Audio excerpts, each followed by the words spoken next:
अस्सलाम वालेकुम स्टूडेंट्स, मैं हूं आपका टीचर हमाद। आज हम FSc part 2 biology chapter number 15 homeostasis का पार्ट 2 डिस्कस करेंगे। पार्ट 1 हम डिस्कस कर चुके हैं, जिसके अंदर हमने ऑस्मोरेगुलेशन और एक्सक्रीशन डिस्कस कर लिया था। नेक्स्ट आज हम एक्सक्रीशन इन एनिमल्स डिस्कस करेंगे, जिसमें हम ह्यूमंस को एज एन एग्जांपल लेंगे। सबसे पहले हम ह्यूमंस के अंदर एक्सक्रीटरी सिस्टम जो है उसके पार्ट्स देख लेते हैं कि कौन कौन से पार्ट्स होते हैं। सबसे पहले ह्यूमंस के अंदर हमारे पास किडनीज, यूरेटर, यूरिनरी ब्लैडर और यूरिथ्रा, ये चार चीजें मौजूद होती हैं ह्यूमंस के एक्सक्रीटरी सिस्टम के अंदर। किडनी का अगर हम स्ट्रक्चर देखें तो किडनी को हम दो हिस्सों में डिवाइड करते हैं ह्यूमंस की किडनी को। एक इसका आउटर रीजन जिसको हम कॉर्टेक्स कहते हैं और एक इसका इनर रीजन जिसको हम मेडुला कहते हैं।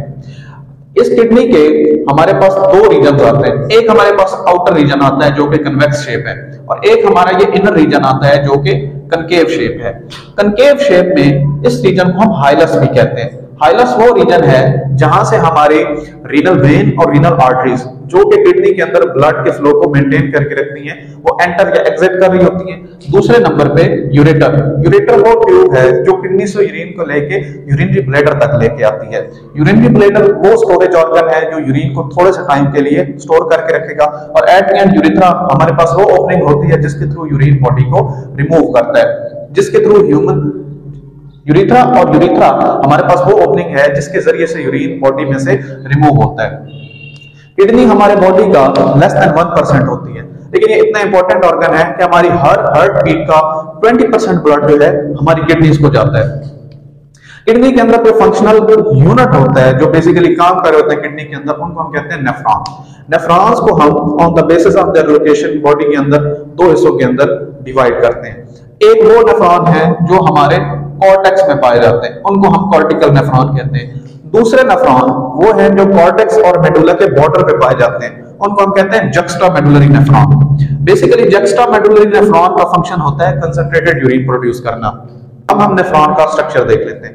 नेफ्रॉन को हम दो हिस्सों में डिवाइड करते हैं, एक उसका ट्यूबुलर पार्ट और एक उसका non tubular part. Non tubular part के अंदर दो चीजें आती हैं, एक बोमेन्स कैप्सूल और दूसरा ग्लोमेरुलस। अगर हम ये स्ट्रक्चर देखें नेफ्रॉन का, ये जो कप शेप है इसको हम कहते हैं बोमेन्स कैप्सूल और उसके अंदर ये जो ब्लड वेसल्स पाई जा रही हैं इनको हम कहते हैं ग्लोमेरुलस। ये जो बंच ऑफ ब्लड वेसल्स हैं इनको हम बोलेंगे ग्लोमेरुलस। ग्लोमेरुलस के अंदर जो एंटर हो रही है, जो ब्लड वेसल एंटर हो रही है उसको हम कहते हैं एफरेंट आर्टरियोल और इसके अंदर से ग्लोमेरुलस के अंदर से जो चीज एग्जिट हो रही है उसको हम कहते हैं इफरेंट आर्टरियोल। ये दो तरह की आर्टरियोल्स, एक एफरेंट और एक इफरेंट। एफरेंट के थ्रू ये एंटर होती है और इफरेंट के थ्रू एग्जिट होती है। यही इफरेंट आर्टरियोल जब यहां से रिमूव होती है तो ये बाकी नेफ्रॉन को एंटेंगल कर लेती है और बनाती है पेरिट्यूबुलर कैपिलरीज। अब हम नेफ्रॉन के दूसरे पार्ट की तरफ आ जाते हैं जो कि ट्यूबुलर है। बोमेन कैप्सूल हमारे पास एंड नहीं होता, बल्कि वो यहां से आगे चल के हमारे पास ट्यूब्स की फॉर्म, बहुत सारे ट्यूब्स की फॉर्म बना लेते हैं। सबसे पहले जो हमारे पास ट्यूब की फॉर्म आती है वो आती है प्रॉक्सिमल कन्वोल्यूटेड ट्यूब्यूल। वही प्रॉक्सिमल कन्वोल्यूटेड ट्यूब्यूल हमारे पास यू शेप एक ट्यूब बनाती है जिसको हम कहते हैं loop of Henle. Loop of Henle से ऑनवर्ड फिर एक दफा ये ट्यूब बिल्कुल स्ट्रेट नहीं जाती बल्कि कन्वोल्यूट हो जाती है, बहुत सारी क्लस्टर सा बना लेती है ट्यूब्यूल्स का, जिसको हम कहते हैं डिस्टल कन्वोल्यूटेड ट्यूब्यूल। और ये डिस्टल कन्वोल्यूटेड ट्यूब्यूल एंड होती है हमारे पास कलेक्टिंग डक्ट के अंदर। एक कलेक्टिंग डक्ट के साथ बहुत सारे नेफ्रॉन कनेक्टेड होते हैं। अब ये जो इफरेंट आर्टरियोल है, ये हमने बात की थी, जैसे ही यहां से ग्लोमेरुलस एग्जिट होगी तो ये सारे नेफ्रॉन को एंटेंगल कर लेगी। एंटेंगल करके ये प्रॉक्सिमल कन्वोल्यूटेड ट्यूब्यूल और डिस्टल कन्वोल्यूटेड ट्यूब्यूल इन दोनों के गिर्द पेरिट्यूबुलर कैपिलरीज बना देगी और पूरे लूप ऑफ हेनले को भी ये एंटेंगल कर लेंगे और एक क्लस्टर सा बना देंगे जिसको हम बोलेंगे वाजा रेक्टा। अब हम देखेंगे कि इन आर्टरियोल्स का जिन्होंने नेफ्रॉन को एंटेंगल कर लिया इनका क्या फंक्शन है। इससे पहले हम देख लेते हैं कि यूरिन कैसे फॉर्म होता है, कैसे यूरिन की फॉर्मेशन होती है, किडनी फिल्टर कैसे करती है। ये जो एफरेंट आर्टरियोल के थ्रू हमारा ब्लड एंटर हुआ था ग्लोमेरुलस के अंदर, बोमेन कैप्सूल के अंदर, ये अपने ब्लड प्रेशर की वजह से इतना प्रेशर ज्यादा होगा ब्लड का कि इसके अंदर से चीजें निकल के हमारे पास बोमेन कैप्सूल के अंदर आ जाएंगी, जिसको हम बोलेंगे ग्लोमेरुलर फिल्ट्रेट। और ये फिल्ट्रेट कहां से आएगा? ब्लड प्रेशर के थ्रू आएगा। इसी को हम कहते हैं फिल्ट्रेशन प्रोसेस। जो कि यूरिन फॉर्मेशन का पहला स्टेप है हमारे पास। दूसरे नंबर पे अब ये जो ग्लोमेरुलर फिल्ट्रेट है, इसके अंदर जस्ट वेस्ट प्रोडक्ट्स नहीं है, बल्कि वाटर, बहुत सारा ग्लूकोज और छोटे छोटे जो मॉलिक्यूल्स हैं, जो वाइटल मॉलिक्यूल्स हैं, वो भी इसके अंदर शामिल हो जाएंगे। अब हमने वो यूरिन के थ्रू रिमूव नहीं करवाना है, बल्कि इनको बॉडी के अंदर दोबारा रीअब्सॉर्ब करवाना है। तो क्या होगा कि ये जो हमारी पेरिट्यूबुलर कैपिलरीज हैं, वो उस वाटर को और जो यूजफुल प्रोडक्ट्स हैं जैसे ग्लूकोज हो गया, उसको दोबारा ब्लड के अंदर रीअब्सॉर्ब कर लेंगी। तो ये हमारा पेरिट्यूबुलर कैपिलरीज का फंक्शन है। तो मैक्सिमम हमारा जो वाटर है वो दोबारा ब्लड के अंदर रीअब्सॉर्ब हो जाएगा। उसके बाद सेक्रीशन, हमारे पास इस नेफ्रॉन के अंदर या कलेक्टिव डक्ट के अंदर जो एपिथेलियम है वो सेक्रीशन करेगी, और मैक्सिमम इसमें हाइड्रोजन आयंस की कंसंट्रेशन होती है ताकि हमारे यूरिन का पीएच मेंटेन रहे। उसके बाद अब हम देखते हैं कि यूरिन की कंसंट्रेशन का हम कैसे पता लगाएंगे कि यूरिन कंसंट्रेटेड कब प्रोड्यूस होगा और यूरिन हमारे पास डाइल्यूटेड फॉर्म में कब प्रोड्यूस होगा। अगर बॉडी के अंदर वाटर की कंसंट्रेशन बहुत ज्यादा है तो हमें रीअब्जॉर्प्शन की इतनी जरूरत नहीं पड़ेगी, बल्कि हमारी कोशिश होगी जो हमारा मैक्सिमम वाटर है वो यूरिन के थ्रू रिमूव हो जाए।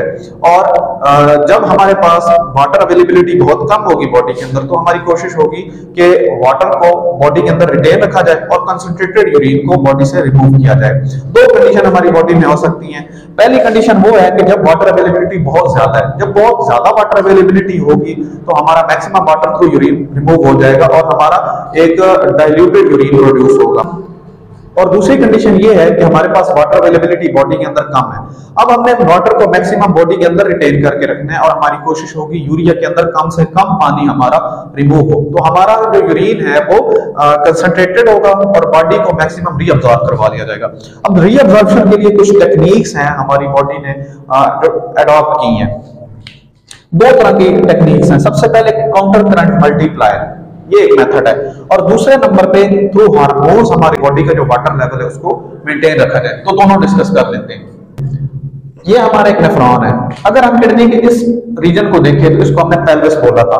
इस रीजन के अंदर कंसंट्रेशन बहुत ज्यादा रखी जाती है, सोल्यूट कंसंट्रेशन बहुत ज्यादा होती है, सोडियम का लेवल बहुत ज्यादा होता है।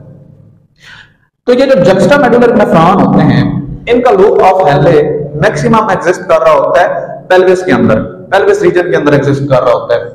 पेल्विस के अंदर हम बोल रहे हैं कंसंट्रेशन ज्यादा है, सोल्यूट की कंसंट्रेशन ज्यादा है। फॉर एग्जांपल ये जो लूप ऑफ हेनले है ये हमारा पेल्विस के अंदर है अभी, और यहाँ पे कंसंट्रेशन सोल्यूट की बहुत ज्यादा है। जैसे ही हमारा फिल्ट्रेट इस डिसेंडिंग लूप ऑफ हेनले से नीचे आएगा, क्योंकि पेल्विस के अंदर सोल्यूट कंसंट्रेशन ज्यादा है, तो लूप ऑफ हेनले से water, descending loop of Henle से वाटर बाहर को रिमूव हो जाएगा और हमारा पेल्विस के अंदर वाटर कंसंट्रेशन बढ़ना शुरू हो जाएगी। जैसे वाटर कंसंट्रेशन बढ़ेगी, हमारा वाजा रेक्टा जो कि उधर ही प्रेजेंट है उस वाटर को अब्सॉर्ब कर लेगा, और जैसे ही हमारा filtrate ascending loop of Henle से ऊपर जाएगा तो अंदर से सोडियम आयंस को एक्टिवली बाहर को ट्रांसपोर्ट कर दिया जाएगा पेल्विस रीजन के अंदर, ताकि हमारा पेल्विस रीजन हमेशा हाई कंसंट्रेशन पे रहे, सोल्यूट कंसंट्रेशन उसके अंदर ज्यादा रहे। तो डिसेंडिंग लूप ऑफ हेनले से वाटर रिमूव हो जाता है और असेंडिंग लूप ऑफ हेनले से हमारी सोडियम आयंस रिलीज हो जाते हैं। तो इस तरह से हमारी पेल्विस का सोल्यूट कंसंट्रेशन भी ज्यादा रहता है और वाटर भी मैक्सिमम हमारा रीअब्सॉर्ब करवा दिया जाता है थ्रू वाजा रेक्टा एंड पेरिट्यूबुलर कैपिलरीज। तो इसको हम कहते हैं काउंटर करंट मल्टीप्लायर। इस मेथड को हम बोलेंगे काउंटर करंट मल्टीप्लायर। अब हम देख लेते हैं कि तो हार्मोनल एक्शन हम कैसे कंसंट्रेटेड यूरिन प्रोड्यूस करवा सकते हैं। हमारा वाटर, तो क्योंकि हमारा वाटर रिमूव करवा लिया गया फिल्ट्रेट के अंदर से, मैक्सिमम वाटर हमारा यहां से रीअब्सॉर्ब हो जाएगा और कंसंट्रेटेड यूरिन हमारा कलेक्टिंग डक्ट तक पहुंच जाएगा। अब हम देखते हैं कि थ्रू हार्मोन हम कैसे यूरिन को कंसंट्रेट करवा सकते हैं। तो दो तरह के हार्मोन्स हैं जो हमारे यूरिन को कंसंट्रेट करने में हेल्प करते हैं, एक एल्डोस्टेरोन और दूसरा एंटी डायूरेटिक हार्मोन। एडीएच क्या करेगा कि हमारी कलेक्टिंग डक्ट में से वाटर को रिमूव करवाएगा और उसको रीअब्सॉर्ब करवा लिया जाएगा। तो यहां तक हमारा एक्सक्रीशन इन ह्यूमन किडनी का स्ट्रक्चर और नेफ्रॉन का स्ट्रक्चर कंप्लीट हो जाता है। अब हम देखते हैं कि किडनी के कुछ प्रॉब्लम्स और उनके क्योर्स। सबसे पहले जो मेजर हमारे पास किडनी का प्रॉब्लम आता है वो आता है किडनी स्टोन की फॉर्म के अंदर। किडनी स्टोन हमारे पास चार तरह के हो सकते हैं, जिनमें हमारे पास कैल्शियम स्टोन है। जब हमारी बॉडी के अंदर हाई कैल्शियम लेवल हो जाएगा, इसको हम बोलेंगे हाइपरकैल्सीमिया, जिसके थ्रू किडनी स्टोन प्रोड्यूस हो सकता है। दूसरे नंबर पे हमारे पास ऑक्सलेट स्टोन है, जिस कंडीशन को हम कहते हैं हाइपर ऑक्सिलूरिया। थर्ड वन पे कैल्शियम फॉस्फेट स्टोन, जो कि 15% जितने भी किडनी स्टोन होते हैं उनका 15% बनाते हैं।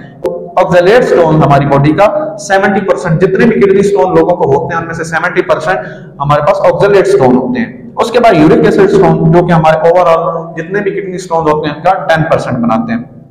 अब इसका क्योर देख लेते हैं कि ये क्योर कैसे होगी। किडनी स्टोन्स हमारी बॉडी के अंदर जो किडनी है उसकी ऑब्स्ट्रक्शन काज करेगी यूरिन के अंदर, यूरिन को वहां से पास आउट नहीं होने देगी, और जब उसमें से पास आउट होने लगेगी तो किडनी स्टोन्स के क्रिस्टल जो हैं वो बॉडी को हर्ट करेंगे। तो इनका क्योर बहुत ज्यादा जरूरी है। तो इनका क्योर दो तरह के हैं, एक तो सर्जिकली हम उसको रिमूव करवा दें, दूसरा हम सर्जिकली नहीं, नॉन सर्जिकली एक मेथड है जिसको हम कहते हैं लिथोट्रिप्सी।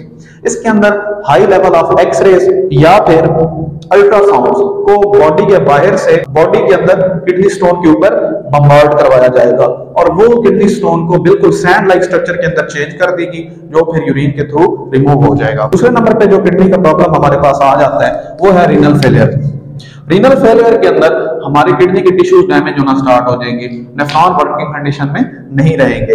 अब जब रीनल फेलियर हो जाता है तो इसके बाद और भी प्रॉब्लम्स आना स्टार्ट हो जाते हैं, जैसे ब्लड प्रेशर राइज होना स्टार्ट हो जाएगा और उसके बाद अनीमिया भी हो सकता है। अब जब किडनी फेलियर हो गया तो इसके क्या क्योर्स हैं, कैसे हम उसको ट्रीट कर सकते हैं? तो इसको हम ट्रीट कर सकते हैं थ्रू डायलिसिस। दो तरह की डायलिसिस हो सकती है बॉडी के अंदर, एक है हीमोडायलिसिस और दूसरी पेरिटोनियल डायलिसिस। हीमोडायलिसिस का मतलब होता है क्लीनिंग ऑफ ब्लड। इसमें हम क्या करते हैं कि हमारे पास एक मशीन है जिसको हम कहते हैं डायलाइजर। इसके अंदर दो ट्यूबुलर सिस्टम होते हैं जो कि पैरेलल एक दूसरे के वर्क कर रहे होते हैं और उनको सेपरेट किया गया होता है दरमियान में मेम्ब्रेन के साथ। एक ट्यूबुलर सिस्टम के अंदर हमारा ब्लड, जबकि दूसरे के अंदर डायलिसिस फ्लूइड ऐड ऑन किया जाता है। डायलिसिस फ्लूइड के अंदर क्योंकि कोई वेस्ट प्रोडक्ट नहीं होते और ब्लड के अंदर वेस्ट प्रोडक्ट्स मौजूद होते हैं, तो कंसंट्रेशन ग्रेडियंट की वजह से ब्लड से वेस्ट प्रोडक्ट्स निकल के डायलिसिस फ्लूइड के अंदर आ जाते हैं। इस तरह से हमारा ब्लड क्लीन हो जाता है और उसको दोबारा बॉडी के अंदर हम इंट्रोड्यूस करवा देते हैं। दूसरे नंबर पे हमारे पास आ जाती है पेरिटोनियल डायलिसिस।